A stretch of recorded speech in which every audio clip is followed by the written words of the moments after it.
from Wilmington. He drove all the way here today, and he has other obligations, so he's just going to be with us for a short little bit here. We'll do our Q&A, and if any of you have any questions, and then we're going to bring you out to the orange carpet and do some photos, if any of you would like to do some photos. So I gotta just ask, like, where did you get the idea from? Sure. Well, first of all, thanks for being here and sticking around for the whole movie. That's always a good thing. And thank you guys for letting me show it here and be a part of the festival. So this movie originated when my wife, who plays Hannah, we produced the film together, and we decided in late 2011 that we wanted to make a movie together. My background was in filmmaking, her background was in acting, and we decided we were going to produce a feature film from the ground up, whatever it took. And so in January of 2012 is when I started writing the script. So it's over 5 years now since I started writing this movie. And the idea came from, so we knew we had connections through family members to this 200-acre ranch outside of Austin, Texas, and we had been given permission to shoot there. So we knew we had this location, so I started developing different ideas that could take place on that property. And I'm a big fan of the supernatural and paranormal and things that go bump in the night. And so I wanted to do something that captured a lot of my favorite movies that were in that genre. And so I developed some different ideas. At one point, we were going to do just a straight-up ghost story. We even dabbled with an idea for like a dark comedy at one point. But ultimately, we decided on Sightings when I was talking to a buddy of mine who's from North Carolina who sent me this news clip of a guy in the backwoods of North Carolina claiming to have seen a Bigfoot. And he sent me this clip, and he's like, dude, you got to make a movie about Bigfoot. And I was initially skeptical. I was like, Bigfoot's been done before. It feels a little cheesy. But in this news clip, this guy was this very interesting character. I mean, he was basically Ricky, Uncle Ricky in the movie. I mean, he was that guy. And so that intrigued me. And then I started brainstorming some ideas on the legend of Sasquatch, and I thought, maybe we can do something a little different with his origin story and where he comes from and why he's here. And so when I started thinking about that angle, that got me excited. So I started to do some research on the topic, and I found out that this is an actual theory of Sasquatch. And so when I realized there were people out there who believe this, that got me more excited because I thought, well, at least they'll want to see the movie. And then from there, it was just about figuring out who the characters are and what their relationships are, because I knew I also wanted to make something that really had some heart to it and could be about this family and the transformation they go through as a result of these extraordinary experiences, and then set that against the backdrop of a scary creature movie on a ranch. So that's where it initially started. Well, you definitely did a great job portraying all of that, and yeah, I definitely love the family dynamic. You know, it's very genuine and different too. And so I gotta ask you, do you believe in Sasquatch and Bigfoot? Like, really? So when we were finishing the movie, I debated with myself on whether or not I would reveal what I really think about the topic. But I basically will say this. There are a lot of people all over the world that have seen and experienced something. Mm-hmm. Now, whether that is aliens or Sasquatch or something else, I'm not 100% sure because I wasn't there and I haven't experienced it myself, but I don't think their experiences are a lie. I don't think they're lying. So that's about as far as my belief level goes, is there's something that people have seen and encountered, and until I encounter it, I may not ever know what truly is out there. Nice. So safe to say you were on the ranch in Texas, but you probably don't go walking around in the woods too much looking. Yeah, well, not just because of creatures, but in a very legitimate way. In Texas, we had to be careful of snakes, and I don't know if you guys have ever heard of these things called chiggers. But Texas has chiggers, and we had a chigger infestation during production. I mean, a lot of our cast members and crew just had their legs eaten up. When we were filming at Ricky's house, that location, the next day everyone had been attacked. So that's why you didn't go out off by yourself, because there are legitimate dangers besides just Bigfoot. Yep, I hear you. So I know that most of it was filmed in Texas, but there was, you said, like a scene that was filmed here in North Carolina. So can you just tell us a little bit about that, and maybe like why, aside from the ranch, was there any reason why you chose Texas over North Carolina? Yeah, so we knew because Taylor's family is in Texas, we had a lot of free help. Yeah. And with a low budget movie, that always comes in handy. We live in Wilmington. We don't have any family in Wilmington. We've got friends in the film community, but it was really that ranch and the other assistance we would get while being there. As far as the beach scene, which we filmed in Wrightsville Beach, that was because Wrightsville's beautiful, and so we wanted it to be this new location. We've been on this ranch the whole movie, so when it fades in on that beach, we wanted it to feel like a breath of fresh air, like totally something new and beautiful, kind of counter to what we've been experiencing. And so Wrightsville really captured that. It helped that we live 10 minutes from Wrightsville Beach. And then the other part of it is, so Taylor, my wife and I, we met and got married in LA. We lived in Los Angeles for about 8 years. And filming in LA is a totally different experience than when you call up the city of Wrightsville and say, hey, we want to film on the beach. And they say, when? Okay, have fun. And so that was super easy. We had to, submit our business information and stuff, but that was a pleasant experience to be able to just have people that aren't jaded to the film industry. Yeah, very nice.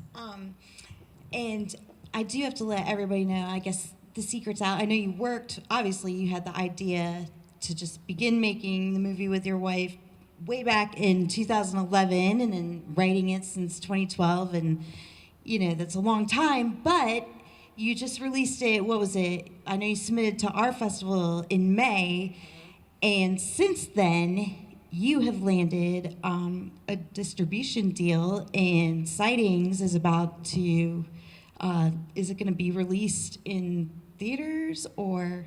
No, I would love for it to be a theatrical release, but it will be releasing. Yeah, I mean, we submitted in May. We got a distribution deal for a distributor who's going to release it in the U.S. on demand.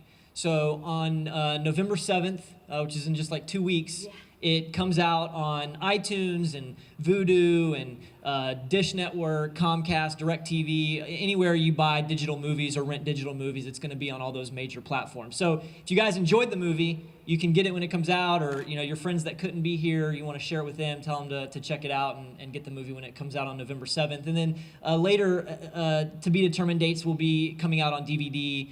And then next year will be like the streaming release and everything like that. So we're excited. The distributor's High Octane Pictures. They've been great to work with. They've really expressed a passion for the movie, which is rare when you are working with distributors who just want to sell it. And they really believed in what we were trying to accomplish with it. So that was encouraging to partner with them on getting it out there and getting it marketed to the right audience, and hopefully as many people as possible seeing it. Yeah, well, it's definitely a great flick. I know we enjoyed it. Our 10-year-old enjoyed it, so it's suitable for everybody. Yeah. And so I got to ask, what is next for you? What are you doing now? Yeah, so there's a couple things. Obviously, we're spending a lot of effort and energy on getting this one released and releasing it properly so that it does well. But there's a couple of things. Our company, Brighter Moon, is got a few projects in development that we will produce. And then I'm currently writing a new script that I'm very excited about.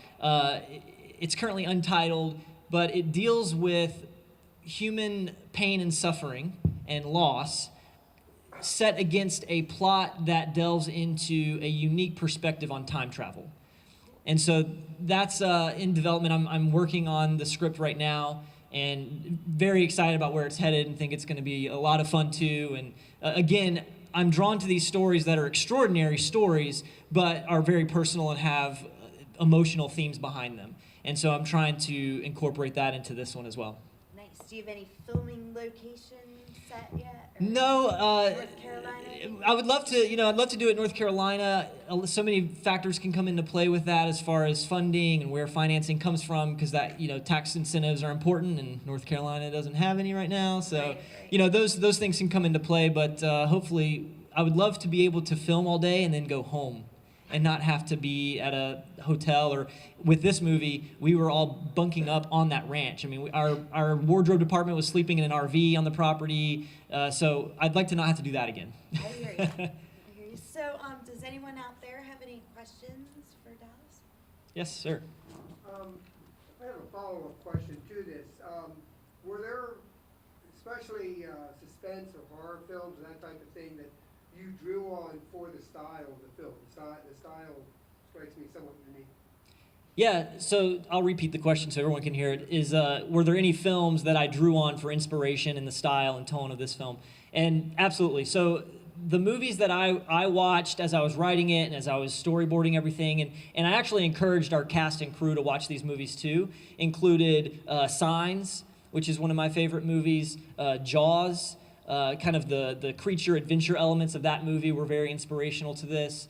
The movie Close Encounters of the Third Kind kind of has a similar science fiction style that I wanted to capture. And then a movie called Super 8, which was a J.J. Abrams movie that also has this magical view of sci-fi that I thoroughly enjoy while still being very scary.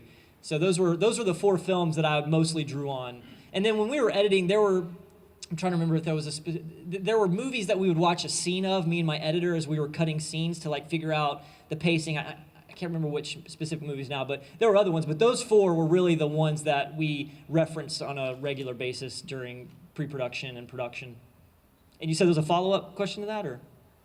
No, you actually answered that. That's fine. Oh, great. It reminded me of another film that you didn't include. So. Oh, yeah? What film? I'm curious. Picnic at Hanging Rock. Okay. I don't know if you've seen that. I haven't. It's good? You recommend it? Yeah. Okay. Same idea where you build tension without actually seeing what is causing the tension. Great. I should check it out. That sounds good. Yeah. Anyone else? Yes, sir. I really like the long shot you did during the flashback sequence. Yeah. I guess I'd like to know how you sort of pulled that off. I guess everyone kind of did a quick change or something when that was going on. Yeah, that was a fun shot. He was referencing the shot. There's a scene towards the middle of the movie where we enter a flashback where we see Lillian trying to get the family to leave, and she enters frame. We kind of seamlessly go into this flashback. And the idea there was, obviously, I wanted to enter it in a very practical way and not have to cut. And the way we did that was Boo, who plays Tom, starts coming towards camera. He sits on the couch, and as he's sitting on the couch, we pause on him for a moment. Off camera, we had our production designer changing the set, and she swaps out the picture frame for a non-broken picture frame. So there's a lot of stuff going on over here. And then Lily passes camera, and we pan with her.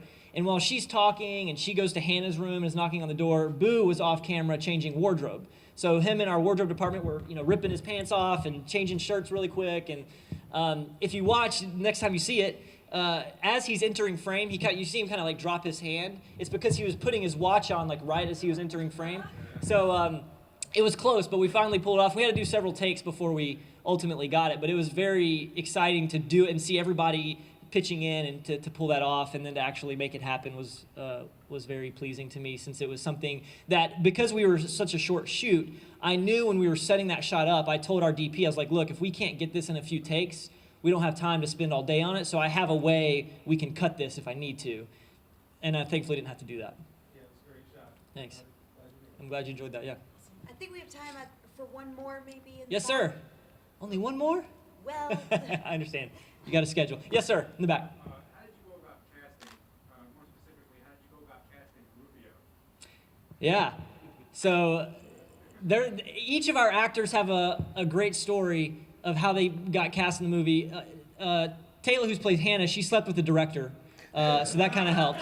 And then, we knew since from the get-go she was going to play that role, so I could write that role with her in mind. And then for Dante, since you asked about him specifically, I've been a fan of his since the Hook days, and I've watched a lot of his movies growing up. So when I wrote the script, I actually had Dante in mind for that role, not really knowing if we would get him.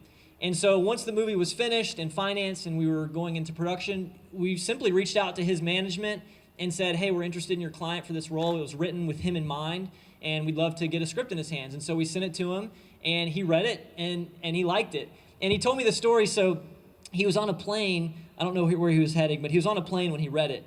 And he said when he got to the scene that Rebecca walks into the house and says, Bigfoot's an alien, he said, that's when I went, I'm doing this movie. Because he had never heard that idea before. And so that I guess is what ultimately hooked him, was that unique perspective.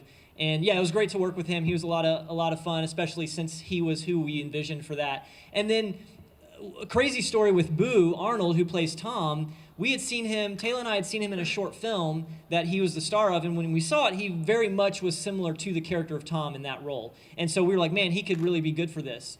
And so we reached out to his management and said, hey, we want your client for this role. And that went back and forth. It kind of came to a standstill. And Taylor and I were at LAX, about to get on a plane flying to Nashville for a friend's wedding. And we're at the gate, and up walks Boo Arnold, who is not someone that really gets recognized in public. So for me to walk up to him and say, hey, are you Boo Arnold? I think he was a little caught off guard. And I said, hey, I've got this script that I'm interested in you for the lead role of. And we chatted about it, and come to find out, he's from Texas originally. He knew of Thorndale. He grew up about 45 minutes from there, and he was very excited about it. So he said to send him the script, and he read it, and he came on board. So, I mean, the fact that we ran into him at one of the largest airports in the world, I don't think is an accident. He was meant to play that role, and did a great job, I think. I mean, he did a good job with it. So. I'm just getting you practicing for when you're famous. There we go.